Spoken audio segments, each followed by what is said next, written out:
Salut à tous et bienvenue sur cette nouvelle vidéo où nous allons découvrir les différentes opérations qu'on peut appliquer sur les variables parce que dans des programmes, bien sûr quand on déclare des variables, on ne va pas leur affecter des valeurs et on va les laisser comme ça. Bien sûr, les variables, ils subissent beaucoup d'opérations, des opérations arithmétiques ou bien d'autres opérations. Voilà. Donc pour les opérations arithmétiques, bien sûr, vous les connaissez tous. C'est l'addition, la soustraction, la division, la multiplication. Et il y en a des opérations qui sont réservées pour les langages de programmation, à savoir par exemple l'incrémentation ou bien la décrémentation, etc. Et il y a aussi le calcul des modulos en fait pour calculer le reste d'une division. Voilà. Donc je vais mettre comme commentaire les différentes opérations. Donc pour l'addition, on utilise le signe plus. Pour la soustraction, on utilise le signe moins. Pour la multiplication, on utilise étoile. Pour la division, on utilise le slash. Pour l'incrémentation, c'est bien sûr une chose, c'est-à-dire une notion nouvelle, l'incrémentation plus plus, c'est-à-dire c'est l'incrémentation, c'est l'addition de 1 à une variable. Donc ça n'a rien de sorcier. La décrémentation, ici, attention. La décrémentation, c'est avec moins moins, c'est-à-dire c'est en fait le contraire de l'incrémentation, c'est-à-dire la soustraction de 1 ou bien on va c'est-à-dire décrémenter une variable de 1. Voilà, ce sont les différentes opérations que et ensuite en fait le modulo. Le modulo c'est quoi? C'est le reste, c'est le calcul du reste d'une division. On utilise le symbole pourcentage. Voilà. Ce sont les différentes opérations et en fait la dernière c'est l'affectation. C'est ce que nous allons voir tout de suite. On l'a déjà vu en fait, c'est avec le égal. Donc je vais vous donner un exemple, par exemple int a par exemple, et ici on met par exemple 34. Ici en fait on l'appelle ça une initialisation, c'est-à-dire on va initialiser depuis le début le a par 34. Mais c'est-à-dire lorsqu'on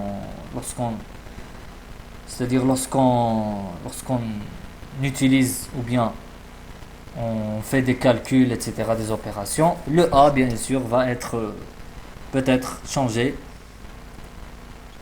au fil du temps.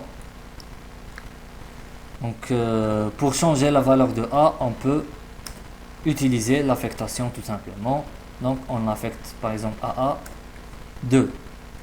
Qu'est-ce qui va se passer ici? C'est que le 34 va être écrasé, va être remplacé par 2. Donc ici, si je mets un simple printf pour le a, je vais trouver 2. C'est-à-dire le a ne contient plus 34, elle contient 2. Parce qu'on a changé avec l'affectation. Donc c'est ça. Ensuite, bon, ça c'est l'affectation. On peut affecter bien sûr le a avec une constante ou bien avec une deuxième variable. Par exemple, je vais mettre ici b égale par exemple 4 et je vais venir ici et mettre a égale à b, c'est correct. Donc c'est le a va bien sûr obtenir la valeur de b. Donc le a va devenir ou bien va avoir comme valeur 4. Vous voyez, c'est 4. Ça c'est pour l'affectation, c'est très simple comme vous voyez. Si par exemple, maintenant on va vite passer à l'addition. Par exemple, si on veut additionner le A à B, on peut afficher directement l'addition. C'est-à-dire, je vais mettre ici A plus B. Ça c'est correct, c'est-à-dire que mon programme va calculer la somme de A plus B. Quand j'exécute, je trouve 38. Vous voyez? Donc ici, je peux mettre un moins. Ça va donner 30, comme vous voyez ici. Par exemple, la multiplication, c'est la même chose. C'est 136. La soustraction, ça, c'est un problème. Parce que 34 sur 4, ça fait combien? On va voir. Vous voyez, c'est 8. Est-ce que 34 sur 4, ça fait 8? On va voir sur notre calculatrice. 34 sur 8, ça fait 34 sur 4 en fait. Ça fait 8,5. Vous voyez? Donc, où est passé le point virgule? D'ailleurs ici, pourquoi? Parce que ici, on a mis pourcentage D. Pourcentage D, c'est juste pour les entiers. On ne peut pas afficher des virgules, bien sûr. Donc, le pourcentage D doit être, bien sûr, transformé en pourcentage F pour permettre l'affichage des virgules.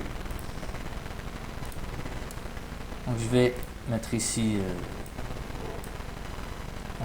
quand j'exécute, vous voyez, ça donne pas le bon résultat, ça donne 0,000, etc. Ce n'est pas bon. Pourquoi? Eh bien parce que cette division-là, c'est une division entière. C'est-à-dire, quand on a un nominateur de type int, cette division-là ne va pas vous donner un résultat avec des virgules. Si par exemple on met 6 sur 3, c'est bon, ça donne le bon résultat. Mais ici, il faut mettre pourcentage D, bien sûr. Ça va donner 2. Mais si par exemple je mets par exemple 5 sur par exemple 2, ça va donner 2. Vous voyez? Ça c'est un problème. Comment résoudre ce problème? C'est en faisant un cast ou bien une conversion. C'est-à-dire, le type du nominateur ne doit pas être entier, il doit être de type flottant. Bien, c'est un type généralement, c'est-à-dire qui possède les virgules. Donc c'est soit le float, soit double, quand vous voulez. Donc soit vous mettez ici double, soit vous mettez float. Et ici, bien sûr, le résultat va être pourcentage F. Donc quand je mets c'est-à-dire quand j'exécute, je trouve 2,5. Donc c'est le bon résultat. Donc je vais retourner à l'exemple précédent. Donc ici, il fallait mettre ici float. Quand je mets float, vous voyez, c'est 8,5. C'est bon, c'est le bon résultat. Je peux mettre double aussi. Ça donne le même résultat. L'important, c'est que le nominateur doit avoir comme type un type flottant. Si le A était déjà float, on n'aura pas besoin de mettre cette conversion. Pardon. Donc, puisque le A est int, donc, ou bien long, il faut le changer lors de la division. Bien sûr, c'est un changement temporaire, c'est-à-dire que le A reste toujours entier, mais ici, on fait un petit, c'est-à-dire un petit changement de codage, si vous voulez, pour le convertir en double. Voilà. Donc ça, c'est le problème de la division. Ensuite, on a l'incrémentation. On va voir le modulo avant l'incrémentation et l'incrémentation. Donc le modulo, c'est quoi? C'est, bien sûr, le modulo, c'est le reste. Bon, donc c'est entier. On n'a pas de problème sur ça. Le reste, c'est un entier. Donc si je mets le modulo, par exemple 34 sur 4, donc je vais mettre ici par exemple c'est-à-dire un exemple sera facile pour mieux calculer. Voilà, donc 5 sur 2, ça fait combien? Ça fait 2,5. Donc 2 fois 2, ça fait 4. Donc ça va, le reste va rester, bien sûr, 1. Et le quotient, c'est 2, bien sûr. Voilà. Donc ça, c'est pour obtenir le reste de la division de A sur B. On utilise le modulo. Voilà, donc maintenant on va voir l'incrémentation et la décrémentation, c'est quoi? L'incrémentation, c'est par exemple, au lieu de mettre A égale A plus 1, pour changer, c'est-à-dire pour changer la valeur de A, on met comme ça. C'est-à-dire notre système va calculer cette somme-là, A plus 1, ça fait 6, et on va l'affecter à A pour qu'elle devienne 6. Donc ici, si j'affiche le A, je vais obtenir 6. Vous voyez?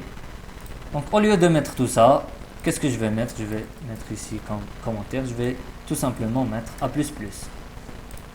Et j'exécute, je trouve le même résultat. Donc vous voyez, au lieu de mettre ça, je peux mettre A++. Et au lieu de mettre par exemple, donc je vais mettre ici A moins moins. Donc, au lieu de mettre par exemple A égale A moins 1, A égale A moins 1, je peux mettre A moins moins. Donc le A va être décrémenté, c'est-à-dire on va enlever 1 à 5. Si vous voulez, on va soustraire. Vous voyez, le 5 devient 4. On peut mettre A ou bien A moins moins, ou bien moins moins A et plus A. Donc ce sont équivalents, c'est-à-dire plus A est équivalent à A++. C'est la même chose. Mais si on les utilise tout seul, bien sûr. Si on ne l'utilise pas tout seul, c'est-à-dire par exemple, je mets par exemple B, ou bien je vais déclarer une nouvelle variable. C est égal par exemple à A++. Qu'est-ce qui va se passer? Je vais afficher le C. Bien sûr, le A++ va être calculé et on va l'affecter à C. Donc C, normalement, elle va obtenir 5 ou bien 6. On va voir. 5. Vous voyez? Pourquoi? Normalement, le A a été incrémenté. Donc, elle est devenue 6. Et c'est vrai, oui. Si par exemple, j'affiche ici A, je vais obtenir 6. Le A, elle est devenue 6.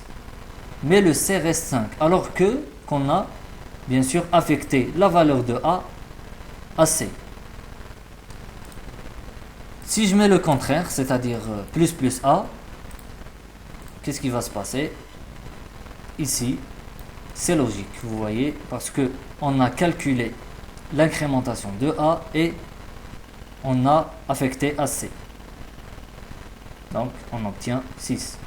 Pourquoi? Parce que dans le premier exemple, c'est-à-dire A++, le A++, qu'est-ce qu'elle va faire? Eh bien, elle va donner le A, c'est-à-dire l'ancien A, à C, et après, elle va s'incrémenter.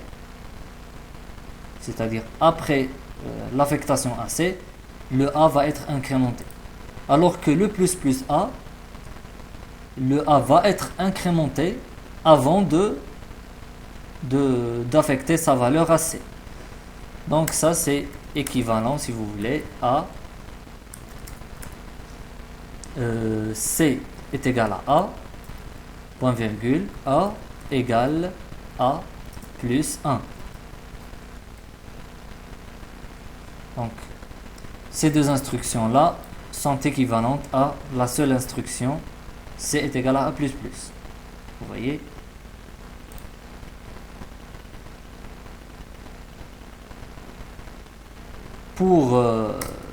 C égale plus plus A, c'est équivalent à le contraire, c'est-à-dire A égale A plus 1 et C égale à A, si vous voulez. C'est-à-dire, c'est le contraire, voilà. Donc, quand on utilise l'incrémentation ou bien la décrémentation tout seul, c'est-à-dire on ne la fait pas entrer dans une opération comme l'affectation, la soustraction, etc., etc., ce n'est pas grave. Le A++ est la même chose que le plus plus A. Mais si par exemple on va affecter ou bien le A++ va entrer dans une opération, il faut être vigilant à ça. Parce que ce n'est pas la même chose. Voilà, pour la décrémentation, c'est la même chose. Donc à la place de moins, on utilise à la place de plus, on utilise moins. Et ici, bien sûr, c'est moins. Ici, moins. Voilà, donc la décrémentation, c'est quoi? C'est-à-dire, on va soustraire à une variable 1. Par exemple, le 5 va devenir 4, etc. Donc ici, pour notre premier exemple, A++, qu'est-ce qu'il va faire? Le C va être initialisé ou bien affecté par la valeur 5, c'est-à-dire la valeur ancienne, et après, le A va être décrémenté, c'est-à-dire va valoir 4. Ici, ce n'est pas le cas. Le A va être décrémenté, c'est-à-dire va devenir 4, et bien sûr, on va donner la valeur 4 à C. Voilà, donc c'est la décrémentation et l'incrémentation. Il faut faire gaffe à ce que j'ai dit, ce que je vous ai montré. Il y a en fait ce qu'on appelle une autre raccourci. Par exemple, si je vais vous la montrer, par exemple, si je mets A égale, je veux ajouter à A, par exemple, si je veux lui ajouter 1, je peux mettre A++, mais supposons que je veux lui ajouter par exemple une autre valeur, par exemple 15 ou 20 ou tout ce que vous voulez. Qu'est-ce que je vais mettre? Je vais mettre A est égal à A plus la valeur que je veux ajouter, par exemple 10. Donc ici, lorsque j'exécute, je vais trouver combien? Je vais trouver 15. Vous voyez? Il existe en fait une raccourci à cette opération pour ne pas répéter le A deux fois. Je vais mettre quoi?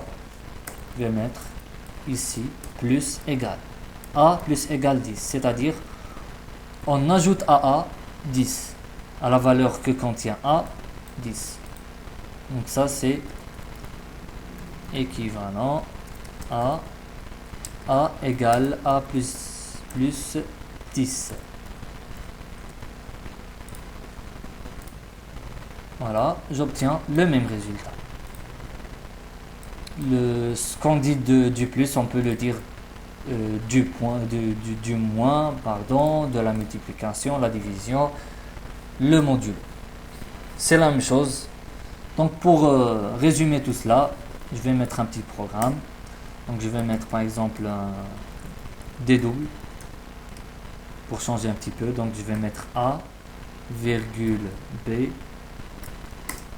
Et je vais utiliser la fonction scanf pour permettre à l'utilisateur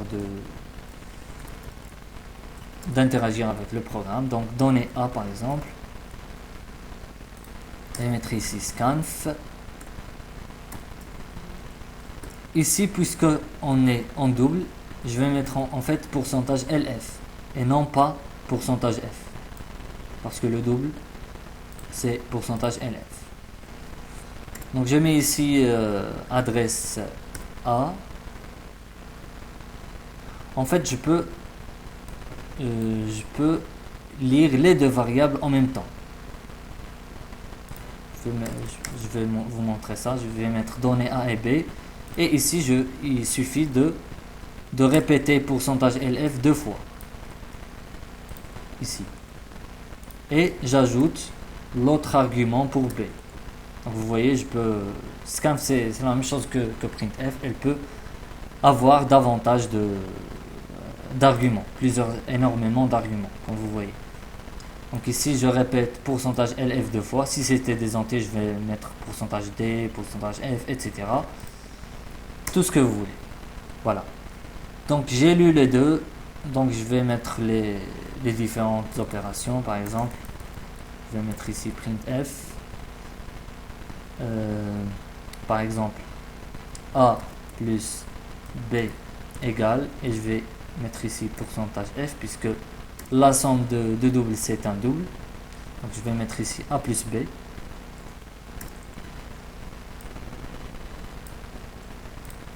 Et je vais répéter l'affichage plusieurs fois. A moins B, ici A moins B. A fois B, ici A fois B. La division.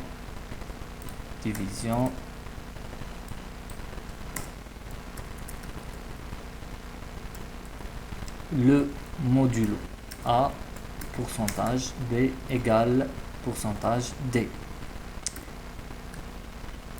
Ici, pourquoi pourcentage D? Parce que le modulo,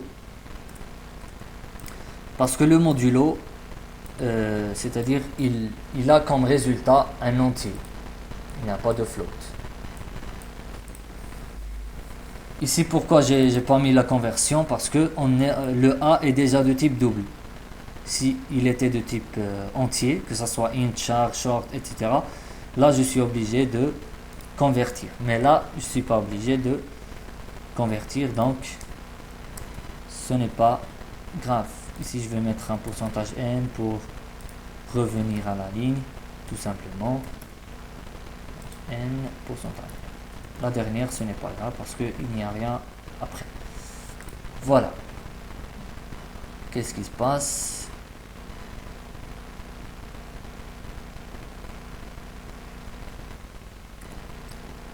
Donc apparemment le modulo est interdit ici. Donc qu'est-ce que je vais faire? Je vais ajouter une nouvelle variable ici. Et bon, lorsqu'on vient pour afficher le modulo, je vais mettre le résultat du modulo dans une variable et je vais afficher cette variable.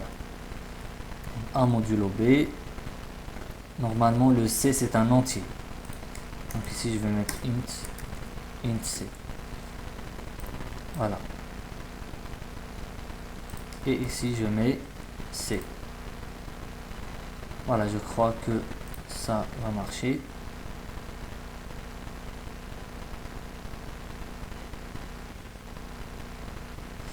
Ça c'est très bizarre. Ici je crois que les modulos ne marchent pas avec les doubles. Donc je vais, par exemple, je vais mettre un cast pour le A. Vous voyez. Cast pour le B. Et voilà, ça a marché. C'est ça en fait, pour le modulo, il faut avoir comme type entier et pas le double. Voilà, donc je vais donner A et B par exemple, puisque c'est des flottants, je vais mettre par exemple 5,3 et puis 4 par exemple, 4, ou bien moins 4,8 si vous voulez, et voilà le résultat.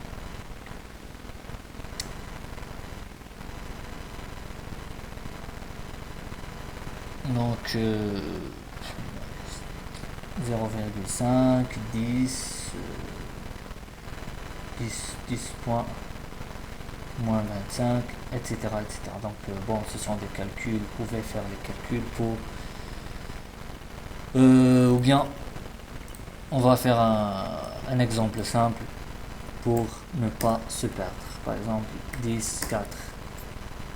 Donc 10 plus 4 ça fait 14, 10 moins 4 ça fait 6, 10 fois 4 ça fait 40, 10 sur 4 ça fait 2,5 et 10 sur 4 ça fait 2.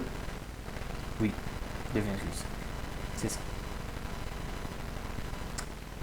Voilà, donc c'était quelques opérations arithmétiques qu'on peut faire sur les variables, qu'on peut leur appliquer. Donc bien sûr, dans chaque programme, vous trouverez ces opérations-là que vous voyez. Ce sont les opérations principales que vous trouverez dans n'importe quel langage en tout cas. Voilà, donc je vous remercie pour votre attention et à très très bientôt.